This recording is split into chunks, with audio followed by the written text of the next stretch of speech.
Allir þættir samstæðvarinnar eru fáanlegir á öllum helstu hlaðvarpsveitum.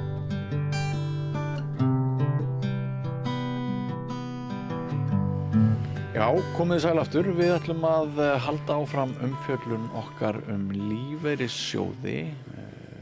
Við hófum það ferðalag fyrir nokkrum dögum og ætlum að vera með þætti að minnstakosti vikulega fram að sumarfríi ef ekki bara eitthvað inn í veturinn. Við höfum orðið vör við það að það eftirspurn hjá almenningi eftir upplýsingum. Ég sagði það nú hérna í síðasta þætti að það var ekki fyrir en að maður færi sjálfur yfir 60 sem að maður færi svona eitthvað af einhverju verulegu viti að pæla í þessu. Þannig það allavega með mig. Þannig að ég svona í leiðinni að bara fræðast sjálfur. En kannski það ágætt að það færi saman, manns persónulegi áhugi og þetta stóra samfélagsmál. Hvað eru lífeyrissjóðirnir að gera við peningan okkar? Hvað það sem aðgreinir okkur frá nágrannalöndunum? Verið að fjárfesta með réttum hætti? Það alls konar álitaefni. Við fáum stundu gagnrýna umræðum lífeyrissjóðina en það líka ágætis sátt með þetta kerfi, virðist vera á mörgum sviðum. En ég ætla að kynna fyrir ykkur gest þáttarins í dag. Hún Þórey S. Þórðardóttir, framkvæmdastjóri Landssamtaka lífeyrissjóða. Vertu velkomin. Takk fyrir það. Takk fyrir að bjóða mér hingað. Þetta verðugt málefni að ræða. Þetta varðar okkur öll. Það þykir fyrir eitthvað leiðilegt málefni að ræða. Svona, ég man aldrei eftir því á öllum þessu ritstjórnum sem ég hef verið á.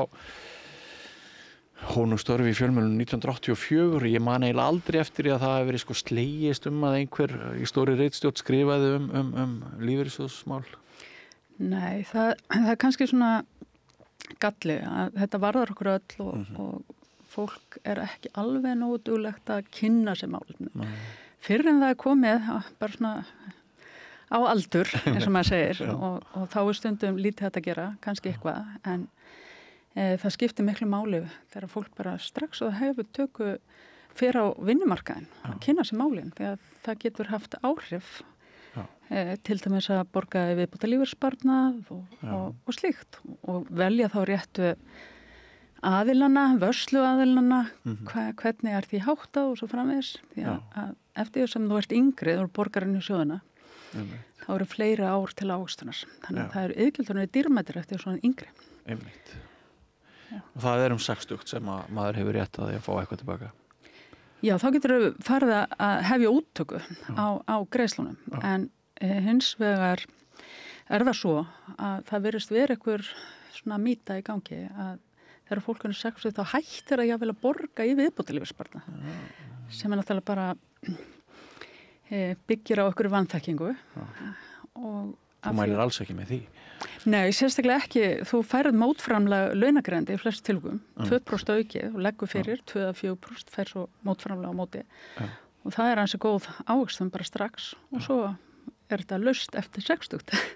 Þannig að það ekki vitrænt að hætta viðbótarlífeyrissparnaði 60, að þið gefna og sért ennþá í vinnu með tekjur. Akkurat. Áður en lengra haldið þá var ég með Eirík Jónsson fyrrum formann Kennarasambands Íslands sem starfaði mikið að lífeyrissjóðsmálum hér á árum áður og hann lýsti þarna rimmu sem hann sagðist hafa átt við fjármálaráðuneyti þess tíma, 1984 minnum mig, Friðrik Sófusson þar sem hefði átt að skerða réttindi. Ertu kunnug þessari sögu? Svona, hafa lífeyrissjóðir landsins þurft að verja sjálfa sig, maður getur sagt sem svo? Þetta alltaf barátta. Lífeyrissjóðakerfi almenna vinnumarkaði, það kemur inn með kjarasamningum árið 1969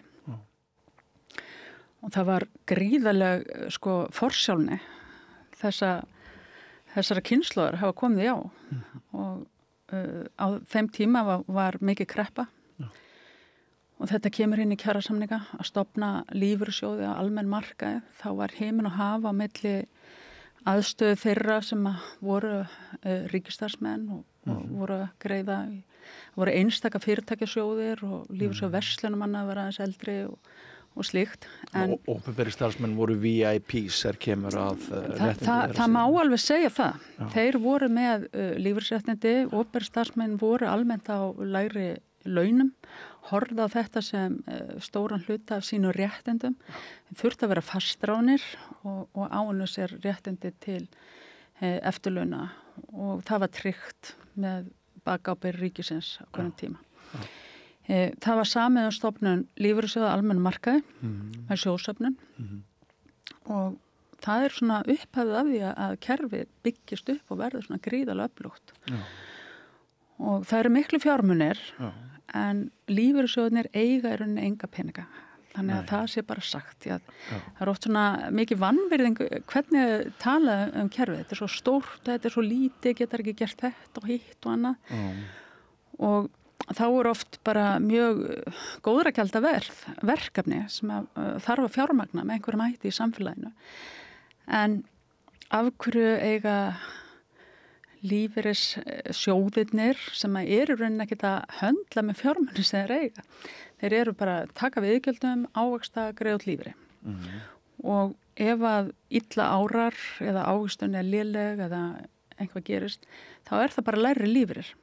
Stundum árar vel og sjóðirnir hafa sýnt langtíma ávextun bara mjög góða og þetta það var hættulegt að horfa á svona 1 ár hvernig gekk þarna, hvernig gekk og einstaka fjárfestingu eða slíkt því að þetta er langhlaup.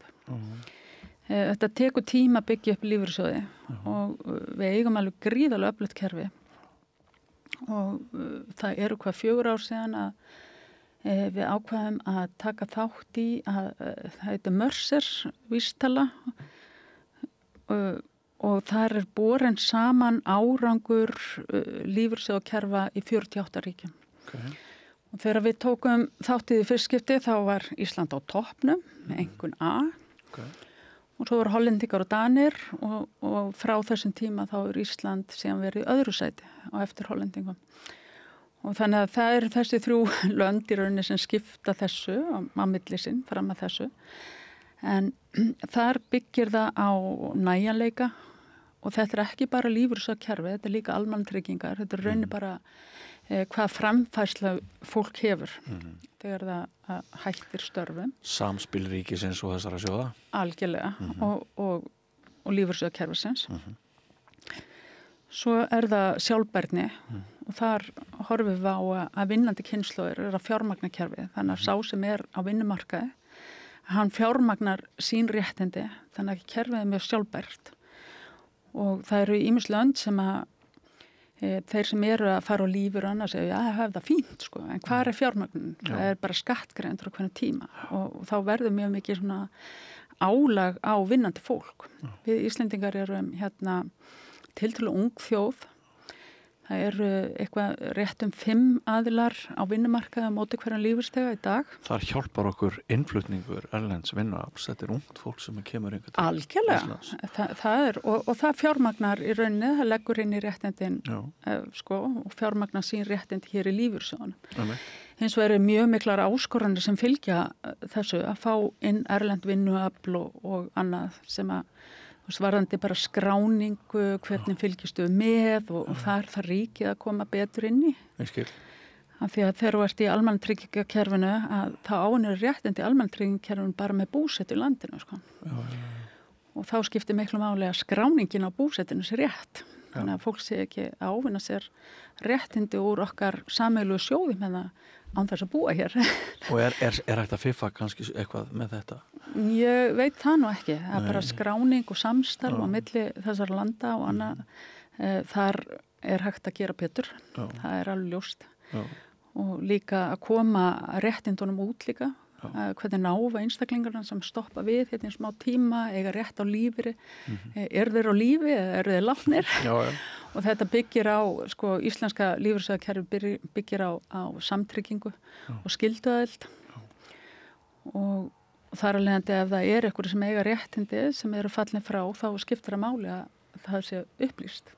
Því að þá ætti það að hafa áhrif á skuldbindinguna sem slíkt. En það er sem sagt kostur okkar kerfis að við erum aðeins yngri heldur en annara þjóða. Við erum að njóta þess í þessu. Það mun breyta skriðlega hratt. Þú veist, við erum með svona tiltölulega, þetta er svona aldurspíramídin, þannig að það eru margir vinnandi hér, en það getur breyst mjög hratt. Við erum að fólk að eiga færri börn, þannig að það getur líka haft áhrif, en við höfum verið að njóta góðs af, fengið innlent vinnuafl sem að skilar inn í okkar hagkerfi og aðstoðar við hlutina eins og gengur. Já. Sko tölurnar sem við erum að tala þær eru eiginlega þannig að maður svona varla skilur þær, sko. Þetta eru 8.500 milljarðar, ekki satt? Jú, þetta er eitthvað liðlega 8.000 milljarðar. Já. Og undir eru þar réttindi þeirra sem greiddu og eiga þessa fjármuni. Já. Þannig að þetta er ekki ríkið og ekki þessa fjármuni. Þetta er í grunninn bara eins og sparnaður. Þetta er skyldu tryggingasparnaður í gegnum kerfið. Og svo heyrir maður svona hugmyndir, já, ég er að greiða þarna inn og svo fell ég frá og þá fæ ég ekki neitt og eitthvað slíkt. Það var umræða þetta hérna. Ég spurði þeirra spurningar í síðasta þætti hvort það væri eðlilegt. Já, við vitum aldrei hvað við lifum lengi og ef að þú vissir að þú ætlaðir að deyja ungur á besta aldri þá gæti verið æskilegt að hafa val eitthvað annað, en við vitum það ekkert. Og við vitum ekki hvort við verðum fyrir áföllum á lífsleiðinni og ef við lendum í slysum eða sjúkdómum og töpum starfsorkunni þá er áfallalífeyrir inn í kerfinu, það er greiddur örorkulífeyrir, maka og barnalífeyrir. Og svo er ævilangur ellilífeyrir í samtryggingunni. Og síðan eru sjóðir, þannig að þú hefur val að borga meiri séreign, fólk horfir þetta mismunandi augum og hefur ólíka sýn, en kerfið er í rauninni hugsað svona eins og samtryggingur. Sjóðirnir, þetta fer bara inn í pottinn. Og svo förum við akkurat inn í þessu umræðu núna að núna liggur fyrir Alþingi frumvarp. Já. Sem er gert ráð fyrir því að lífeyrissjóðirnir er hægt að taka tillit til greiðslna almannatrygginga þegar kemur örorkulífeyririnn. Já, sem að Mogginn slær upp á forsíðu í dag að sé ósáttum. Já. Örorkulífeyrir muni sem sagt hættan sé að við erum í rauninni að tala að peningar séu eða skyldur séu færðar frá ríkinu yfir á lífeyrissjóðana. Já, þú orðar þetta ágætlega. Þetta er líka, þetta er tilfærsla ef þá leggja þessa byrðar á lífeyrissjóðana þá kemur það niður á getu þeirra til að greiða ævilangan ellilífeyri. Það segir sér bara sjálft. Ef þú setur þetta bara í eina köku ef eins sneiðin stækkar þá verða hinnar minni og minna eftir.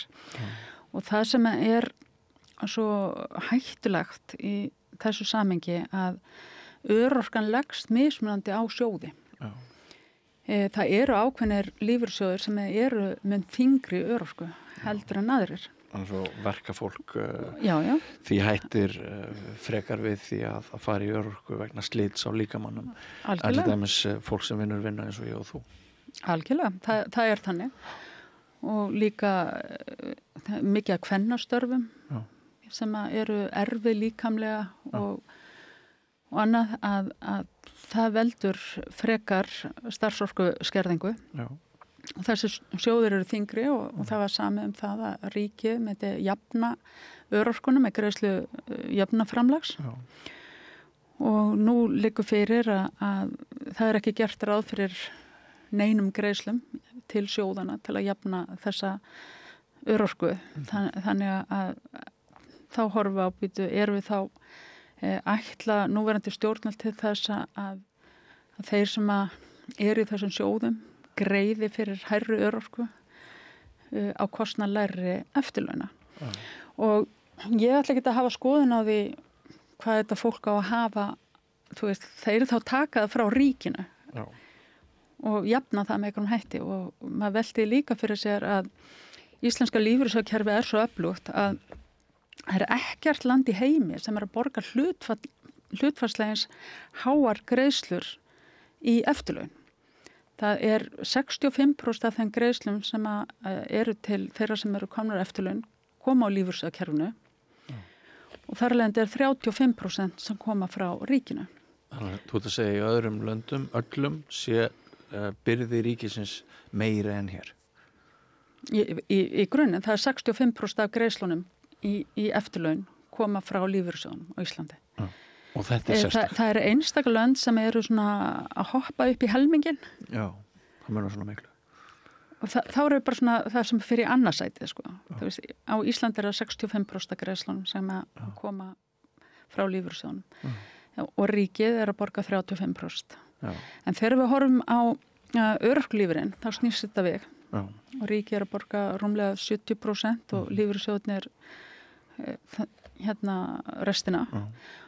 Og það er svolítið erfitt hvað á Íslandi hvað vera að blanda þessu saman í eitt pott. Af því að leið og örorkan verið þyngri, þá verið minna eftir til greiðslu ellilífeyris hjá ákveðnum sjóðum, svo það sé sagt.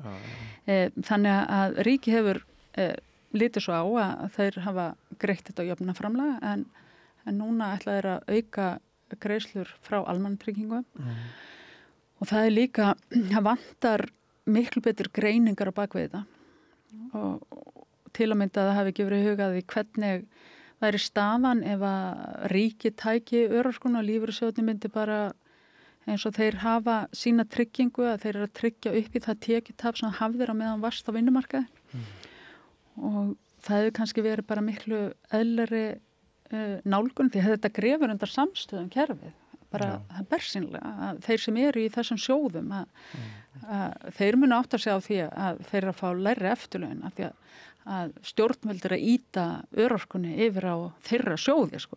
Þannig og bara sumir sjóðir. Já, þetta eru bara sjóðin sem þegar eru þungir í örorku sem að virkilega finna fyrir þessu. Þannig að þetta býður upp á rifrildi á milli öryrkjans og verkamannsins.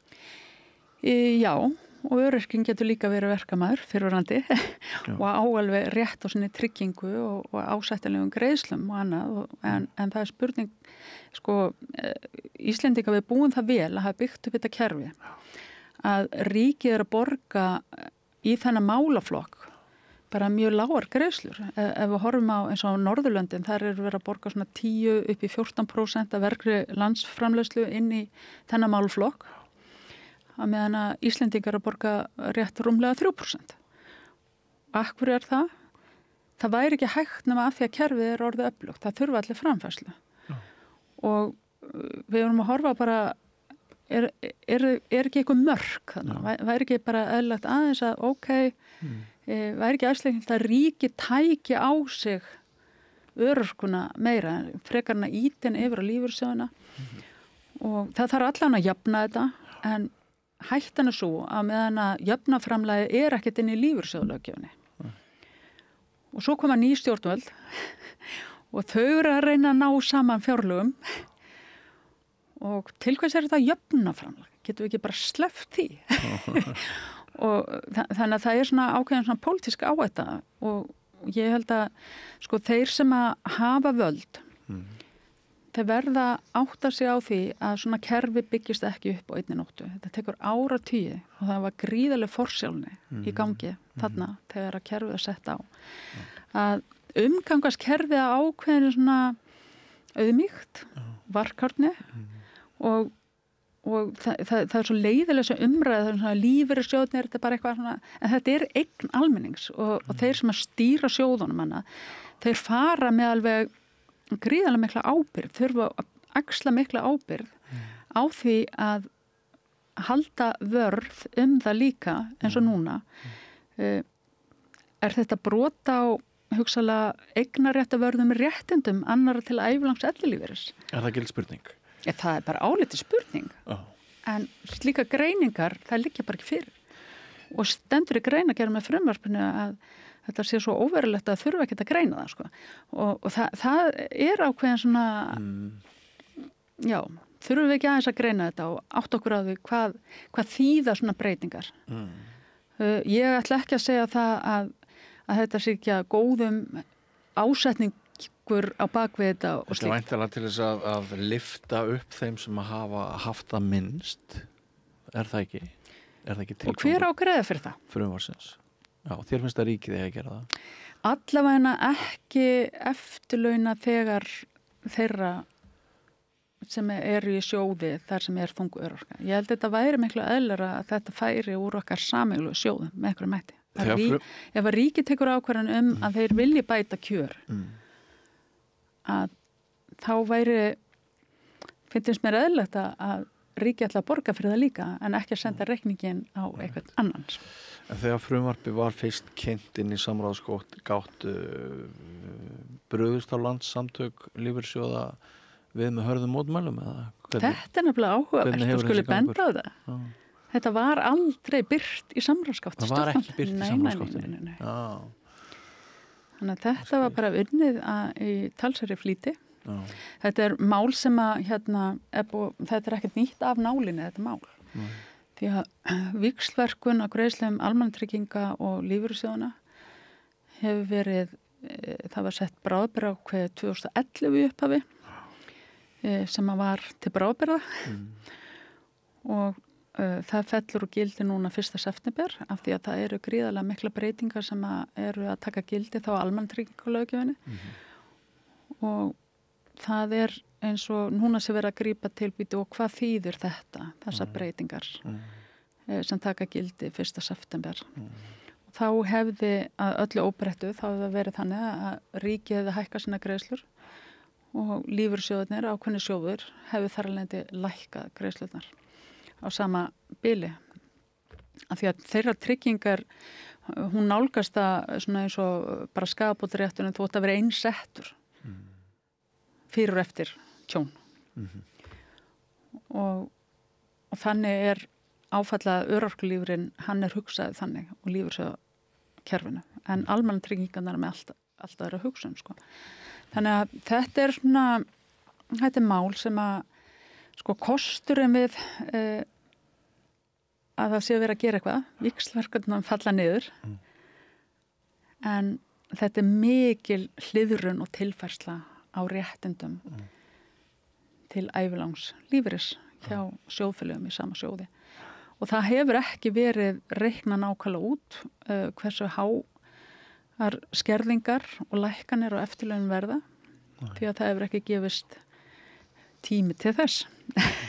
Svo það sé bara sagt. Þannig að ég vona allavega að þetta leysist með einhverjum farsalum hætti en slík tilfærsla á réttindum eins og þarna er að ég held að hún sé bara mjög varhugaverð. Bara verulega og grafi undan samstöðum kerfi. Því að almennt held ég, bara mikil samstæðu íslenska lífeyrissjóðakerfið. Að þú leggir fyrir og þú ávexti þitt fé og svo framvegis og kerfið bara í grunninn alveg gríðarlega vel uppbyggt. Og við þurfum að passa okkur að taka ekki einhverjar vanhugsaðar ákvarðanir inn í framtíðina. Ég get fleygt hér fram í framhjólaupi að fyrir í dag ræddi ég við Grím Grímsson, þingmann Viðreisnar, við þetta rauðaborð svona hvaða mál myndu nást fyrir sumarfrí. Þetta var nú ekki, hann nefndi ekki þetta mál sem eitt af því, ef það er einhver forspá eitthvað. En það er ekkert víst að svo sé, en svona alltilega að nefna þetta. En þú hefur náttúrulega líka heyrt að þið séu náttúrulega bara einhver gjörspillt elíta, þeir sem ráðið ríkjum hér í þessum málum. Og það sé mjög langt frá hinum almenna sjóðsgreiðanda yfir í einhverja svona ákvarðanatöku og ráðstöfun fjármuna og ég nefndi hérna í síðasta þætti að Sigurður Ingi, formaður Framsóknarflokksins, hann sagði eins og frægt var í sjónvarpsfréttum einhvern tímann að það geti verið alltaf erfitt að eiga peninga á Íslandi. Og hér hefur kannski ekki verið alveg full sátt með það hvernig lífeyrissjóðirnir hafa verið að fjárfesta. Það er alltaf ekkert gaman þegar verð hlutabréfa fellur og eignir stórminnka. Fyrir hrun voru einhverjir sjóðir sem að nánast tæmdust. Þeir bognuðu brotnuðu ekki. það hvarf ýmislegt en sjóðirnir sýndu það einmitt í hrunni hvað þeir voru öflugir og stóðust það vel sko. En af því að það er ákveðið vesen að minnsta kosti eins og núna er að geyma þessa peninga ávaxta þá viljið þið fá hærri prósentu til þess að fjárfesta utan landsteinana. Er hún hvað 45% núna? Það er eitthvað rétt nei, það er liðlega 50%. Liðlega 50%? Hvað myndið þið vilja fara hátt? Það er bara mjög mismunandi eftir sjóðum. Hvað er í rauninni með mikið erlendis að jafnaði, ég held að sé rétt 40% sem núna í erlendum fjárfestingum. og sumir sjóðir hafa verið svona hopp upp í þakið og myndi gjarnan vilja fara með meira erlendis og þeir eru bara á mismunandi stað í sínu þroskaferli. Er hægt að nýta þessa peninga til betri verka, ef ég má orða það þannig? Ættu þeir í auknum mæli að fara í uppbyggingu innviða og svo framvegis? Hver er skoðun þinn á því? Það er engin spurning að lífeyrissjóðirnir hafa sýnt innviða fjárfestingum mikinn áhuga og við héldum helgarinnar ráðstefnu með innviðaráðherra Sigurð Inga og við vorum, þá var innviðaráðherra og það voru fjöldi aðila sem kom að þeirri ráðstefnu og það er bara mikill áhugi hjá lífeyrissjóðunum að koma að innviðafjárfestingum en sjóðirnir eru allir sjálfstæðir í sínum fjárfestingum og setja sína fjárfestingastefnu og þeir meta hvað þeir telja ásættanlega áhættu og svo framvegis og þeir eru í samkeppni sín á milli og á vegum landssamtakana eru engar fjárfestingarrettar. Það er eingöngu verið að fara í svona umgjörðina, hvað mætti betur fara varðandi að liðka til og svo framvegis. Það má segja að það eru stjórnvöld sem að þurfa að ákveða það í hvað fjárfestingar á að fara. Lífeyrissjóðirnir komu til að mynda Hvalfjarðargöngum á sínu tíma, keyptu þar skuldabréf og fjármögnuðu það stærstum hluta og bara gríðarlega velheppna verkefni eins og þekkið. Lífeyrissjóðirnir ritu undir viljayfirlýsingu með Landspítala háskólasjúkrahús og ríki ákvaða að fara aðra leiðir heldur en þá var. Það þarf kannski svona ég held að þurfi meiri svona samtal innan ríkisins að vera með svona réttu fagaðilina, strúkturir þetta og svo framvegis og líka bara í hvaða verkefni á að fara. Það er ekki fjárfestarnir eða lífeyrissjóðirnir sem að ákveða það á að fara í sundabraut eða slíkt. En samtalið að búa til umgjörð þar sem að er hagkvæmt bæði fyrir okkar samfélag og líka fyrir lífeyrissparnað landsmanna. Slíkt módel, það á alveg að vera hægt. Það er vandarsamt, það þarf að vinna svolítið vel heimavinnuna sína í þeim efnum. Ef hópur er því sérstaklega stofnaður með þetta markmið í huga, þetta samtal, þá er þið hann líka að vera ópólitískur í þeim skilningi að hann mætti ekki vera háður geðþótta næstu ríkisstjórnar, ekki satt? Algjörlega og það væri svona æskilegt að það væri svona þekking innan stjórnsýslunar á því hvernig á að halda utan svona verkefni. Ég held að í grunninn held ég bara full samstæð að við þurfum að byggja upp innvið á Íslandi. Það er bara bráðnauðslegt. Og skuldin er svakaleg. Algjörlega og þá er ekki bara í einhvern vegaframkvæmdum. Þú veist, það eru vatnsveitur og allafanna hlutir sem að þarf að vinna í. Sumir segja við höfum ekki sinnt neinu viðhaldi frá hruni. Ég veit það ekki alveg en og lífeyrissjóðirnir hafa líka verið í einhverjum innviðasjóðum og komið að hinn og þessu sameiginlegum innviðum okkar en það er eitthvað sem að vantar upp á. Að struktúrera betur, fagmennsku, traust, byggja upp traust. Sé ekki eitthvað sem að komi og hagnist eitthvað staðar óverulega, þú veist, þetta þarf að vera faglega að verka í staðið. Lífeyrissjóðir keyptu í Bláa lóninu hlutabréf á tímum eldsumbrota. Það þótti nú ekki mjög smart. Ég hef ekki skoðun á því. Þeir hafa metið það hver fyrir sig og það er þá spurning sem að þarf að setja til viðkomandi sjóðs hvernig svo fjárfesting á hvað ákvörðunum var hún tekin og hvernig var undirbyggð. Þannig að það er eins og það er að fjárfestingar eru alltaf svolítið vandarsamt verk að taka ákvörðun og rýna það og greina og annað slíkt. Svo vitum við aldrei hvernig hún heppnast. Lífeyrissjóðirnir eru langtíma fjárfestar, þeir hafa skilað mjög góðri langtíma ávöxtun. 10 ára ávöxtun er 4% raunávöxtun.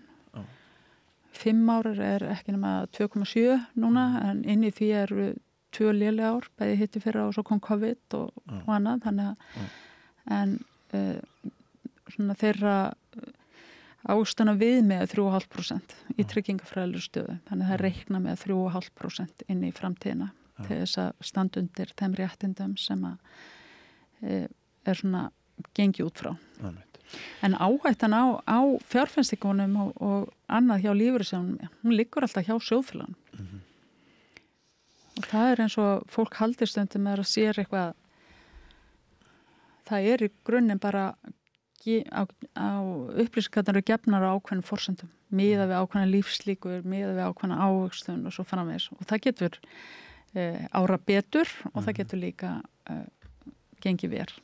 Og það var eins og bara aukna lífslíkur sem var heilmikið tekist á lífeyrissjóðirnir þurfti að innleiða nýja lífslíkutöflur af því að það var alveg séð að yngra fólk var að lifa lengur heldur en við höfum reiknað með og sem að var bara mjög ábyrg og eðlileg nálgun á kerfið því að áður var það nánast í hverskipti sem nýja lífslíkutöflur voru birtar þá kom skarð í skuldbindinguna að því fólk var alltaf að lifa lengur. Og þar alveg að fara að reikna sig með, við skulum reikna með að fólk haldi áfram að lifa lengur. Þannig að þá erum við að nota alltaf svona réttustu og bestu forsendur sem eru upp á borðinu á hverjum tíma. En nægt súrefni í svona endurnýjun hópana sem skipa stjórnir lífeyrissjóðanna, einn af þeim gagnrýni punktur sem að ég hef heyrt svona þegar ég verið að viða mér upplýsingum í aðdraganda þessara þátta er að það sé voða mikið til bara svona sama klíkan og stundu sem hann með önnur hagsmunatengsl og svoleiðis. Já, ég hef bara eiginlega, umræðu hefur eiginlega alfarið farið fram hjá mér, sko. Og sko stjórnamenn skipan í stjórnir er þetta með mismunandi hætti eftir því hvernig sjóðurinn er samsettur og sjóðurnir sem eru með byggja á kjarasamningsréttindum almenn markaði, þar er stjórnarseta annars vegar atvinnurekanda og svo við komum til stéttarfélaga og það hefur bara lukkast vel svona þótt að koma upp einstaka kergjur og það á að vera hægt að setja eftirliti með þeim hætti að fólk viti að þú sest í stjórn að fólk fer í hæfismat að það er með alveg gríðarlega mikla skyldu gagnvart sjóðfélaganum. Það er umboðsskyldan. Þeir eru að vinna fyrir sjóðfélagan, hvað er best fyrir sjóðin að hvernig tíma að það er mjög varasamt að þú fer að setja upp einhvern annan hatt þar, sko. Og það er alveg rótering á meðal fólks? Já, það er það í flestu tilvíkum. Svo eru aðri sjóðir sem eru bara með beint sjóðfélagi lýðræði sem að fólk býður sig fram og svo er bara þeir sjóðfélagar sem að þegar eru hafa sitt atkvæðamagn og svo framvegis. Þannig að svona stjórnskipunin hvernig er skipaði stjórnir, það er ekki á einn hátt. En það þurfa allir að fara í gegnum hæfismat fjármálaeftirlits Seðlabankans. Hagsmunatengsl og allt svoleiðis rýnt. Já, það er algjörlega, þú veist, það er farið í slíka reglur, sko. Þú veist, það þurfa allir að fara í gegnum það. Að þú sérst ekki að höndla með mál þar sem þú vanhæfur að haga þeim, sko. Og í einhverju tilvíkum getur verið bara vanhæfur sem slíkur af því að þú gegnir þannig störfum að það fer ekki saman að vera sem stjórnarmaður í lífeyrissjóði. En það fyrir nú að síga á seinni hlutinni okkur, Þóri, það búið að vera gaman að spjalla við þig og ég er búin að fræðast töluvert. En það sem aðgreinir okkur Íslendinga í okkar kerfi sem að þú segir að ríki almennt bara mjög þokkaleg sáttum. Það sem aðgreinir okkur frá hinum löndunum er það fyrst og fremst þetta hvað hlutdeild ríkisins í þessum lífeyri er miklu lægri hér heldur en annar staðar eða? Það er svona partur af því að það er skyldutrygging. En það sem að við getum eiginlega verið stoltust af að það er lögbundin skylda að allir borgi. Ef þú ert í eigin rekstri, þá borgar þú í lífeyrissjóð. Eins og Hollendingar sem eru með mjög öflugt kerfi að þeir hafa verið að vandrast með að það er ákveðin hópur sem eru utan tryggingar. Og þeir hafa verið að læra af okkur, hvernig gera Íslendingar þetta? Jú, það reiknað endurgjald og þeir ber að borga upp að ákveðnu lágmarkið, það 15,5%, mjög margir greiða meira og í viðbótarlífeyrissparnað. Og þar verði ég eiginlega að nota tækifærið og benda á að fólk sem að taka ákvarðanir, ungt, hvernig þá að fara með viðbótarlífeyrissparnaði sinn, að það bráðnauðsynlegt að gera heimavinnuna sína. Það að kynna sér munin á viðbótarlífeyrissparnaði innan lífeyrissjóðakerfisins. Þar enginn sem að deila ykkur hagnaði. Hagnaðurinn bara sjóðfélagans. Lífeyrissjóðurinn bara í eigu sjóðfélagana. Þannig að það allt önnur svona nálgun. Það ekki hlutafélag sem á sjóðin eða eitthvað slíkt. Nei. En þegar þú kemur inn, það eru erlendir aðilar sem að selja svona lífeyristryggingar. Það allt öðruvísi afurð. Þannig að fólk þarf svolítið átt að segja á því þegar það að taka þátt í og greiða og kaupa sér lífeyristryggingu frá sölumennum á Íslandi sem taka þóknanir, svo ferða erlendis og það ávaxta þar. Að átt að segja hvernig kostnaðarstrúktúrinn, hvað gerist ef ég ætla að færa sparnaði minn og svo framvegis. Og ég ætla ekki að hallmæla einum en einum, bara fólk viti og sem meðvita hvernig ég að velja og hver munurinn á afurðinni. Þú varst að segja þessi ákveðin hætta á fólk semji af sér. Það gerir eitthvað án þess að kynna sér hlutina. Það í rauninni því selt að það sé að kaupa sér tilgreinda séreign. En svo fjármunum sendir og ávaxtaðir og svo hann sendir tilbaka og greitt í gegnum eitthvað lífeyrissjóð á Íslandi til þess að uppfylla þær kröfur sem að varða tilgreindu séreigna sem að taki dæmi. Þannig að það skiptir bara máli að fólk sem að gera samning, það bara samningur sem þú þarft að hugsa og býta, nú ég að fara að gera eitthvað. Ég að fara að borga hérna 4% á laununum mínum og 2% mótframlag. Hvert fer þetta? Hvernig þetta að hugsa? Hver þóknunarstruktúrin? Hver ávöxtunarmöguleikin? Hvað ávöxtunarleið á ég að velja mér? Já. Og hvað vörsluaðila og hvað leið á ég að velja? Og Íslandi yfir 80 ávöxtunarleiðir, þannig að fólk hugaði býtu á hvað aldrar ég, hvaða áhættu vil ég taka og svo framvegis.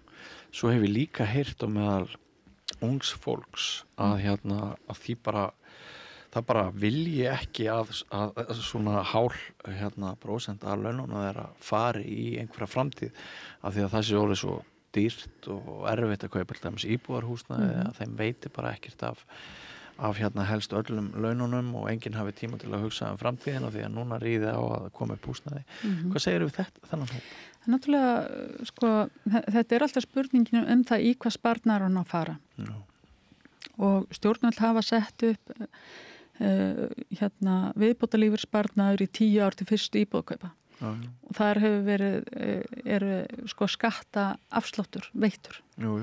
Það bara að ná því marki þannig að það gríðalegu hvati að leggja inn fena og fá skattaafslátt í 10 ár af ákveðnum fjárhæð. Og það svona nálgunin en það alltaf svona skipta skoðunum að það býtu, þetta hugsað í lífeyrissparnað eða þetta eitthvað allt annars sparnaður? Það eitthvað sem að þarf svolítið að svona móta framtíðarstefnu þetta ætlað til greiðslu lífeyris eða þetta hugsað sem einhvers konar neyðasjóður þegar illa árar og svo framvegis eins og við vitum að stjórnvöld hafa stundum opna á viðbótarlífeyrissparnaðinn og að ákveðnu marki og þá hann náttúrulega ekki til greiðslu lífeyris. Það alveg ljós sko. En þetta náttúrulega bara svona pólitískar ákvarðanir og einstaklingarnir taka þetta út og þetta frjáls viðbótarlífeyrissparnaður sem að þú varst aldrei skyldaður til þess að greiða og svo framvegis. Þannig þannig bara svona fólk þarf að meta og huga að því, en allavega þú eyðir ekki tvisa sömu króni. Þannig ef maður var ætlað til lífeyris þá er svona ákveður svona að fara varlega í þeim efnum allavega, en eins og við vitum að þá hefur verið mjög erfitt fyrir ungt fólk að komast inn á fasteignamarkaðinn og það svona pólitískt mál sem að þarf að leysa. Ég held við Eiríkur Jónsson fyrrnefndur í síðasta þætti höfum verið sammála það að nýfrálshyggjan hún kannski var hugmyndafræði sem að mætti segja hafi ógnað aðeins fyrirbæri eins og lífeyrissjóðakerfinu. Þetta á öllum tímum barátta að vernda þetta kerfi að þínu mati? Sko, kerfið alveg rosalega gott, svo að segja. En sko, hvar mörkin að liggja á milli samtryggingar og séreignar og val einstaklingsins og annað, það þarf svolítið bara að fara varlega þar, en að tryggja það samt að allir leggja fyrir og eigi fyrir sínu framfærslu. Svo eru náttúrulega aðrir sem ekki það heppnir að þeir hafi haft starfsgetu sem fæðast án þess að hafa nokkuð að geta farið inn á vinnumarkaðin og þá náttúrulega reis hver samfélags að halda utan slíkan hóp og eins og almannatryggingar að gera. Þannig að þeir sem eiga mikinn sparnað í lífeyrissjóðakerfinu, það þeir sem hafa verið heppnir og geta verið á vinnumarkaði og tekið þátt og vera aktífir og svo framvegis sko. En við þurfum líka að gæta hinum hópnum og það þarf líka að vera jafnvægi þar á milli. Þannig að það sé hvetjandi fyrir alla að vera þáttakendur á vinnumarkaði ef það eitthvað möguleiki að aðstoða þá eins og með starfsendurhæfingu og slíku. Þannig að það þarf einhvern veginn að huga einhverju jafnvægi þarna á milli. Bandaríkjamenn sem dæmi, það náttúrulega ekki líku saman að jafna bandarískum almenningi og okkur kemur að þessu. Það allt öðruvísi kerfi á þeim sko. Alveg bara það ekkert í samanburði við á Íslandi sko. Nei. Það stefnir í borgarastyrjöld. Já, það líka sko að hækka framlög til Social Security sko 0,5%, það bara allir að tapa vitinu sko. Við erum sem betur fyrr ennþá svona okkur þykir vænt samfélag okkar og það verður ekki svona mikla togstreitur á milli. Þeir það birtast í þessu kerfi? Hvar? Þessu kerfi sem hefur haldið velli. Já, ég held að við bara verðum að halda utanum samfélag okkar. Bara að allir geti vel við unað. Mér finnst að vera kostur norræna mótilsins eins og við segjum að okkur andum að allir séu svona nokkurn veginn, það sé ykkur svona jafnaður hugsun, en þú getur líka uppskorið ef þú ætlar að vinna og þú getur alveg búið til fyrirtæki og orðið vell auður og það bara allt í góðu sko, bara jákvætt en það á að vera pláss fyrir alla flóruna sko. Heyrðu, við komumst nú sennilega ekki yfir fleira en þetta var nú bara ansi skemmtilegt og áhugavert og Takk fyrir mig. Þakka þér kærlega fyrir komuna. Þórey S. Þórðardóttir, framkvæmdastjóri Landssamtaka lífeyrissjóða og kæri hlustendur og áhorfendur, við ætlum að halda áfram þessari umræðu. Ég held að Ragnar Þór Ingólfsson sem hefur verið gagnrýninn á þessi kerfi verði næsti gestur og hann nú mögulega á bakvið einn af þeim sem eru helst á bakvið þetta frumvarp sem að við Þórey ræddum áðan og fólki finnst nú ýmislegt þannig að væntanlega í næstu viku mun Ragnar Þór setjast hér sem minn gestur og við munum halda áfram að ræða lífeyrissjóðsmálin en ekki fara langt, þátturinn heldur áfram eftir andartak. Þarftan að tala borgarfulltrúa. Borgarfulltrúar Sósíalistaflokksins eru með viðtalstíma alla mánudaga klukkan 13:30 til 14:30. Það þarf ekkert að bóka tíma, endilega kíkja við í Bólholt 6, 105 Reykjavík.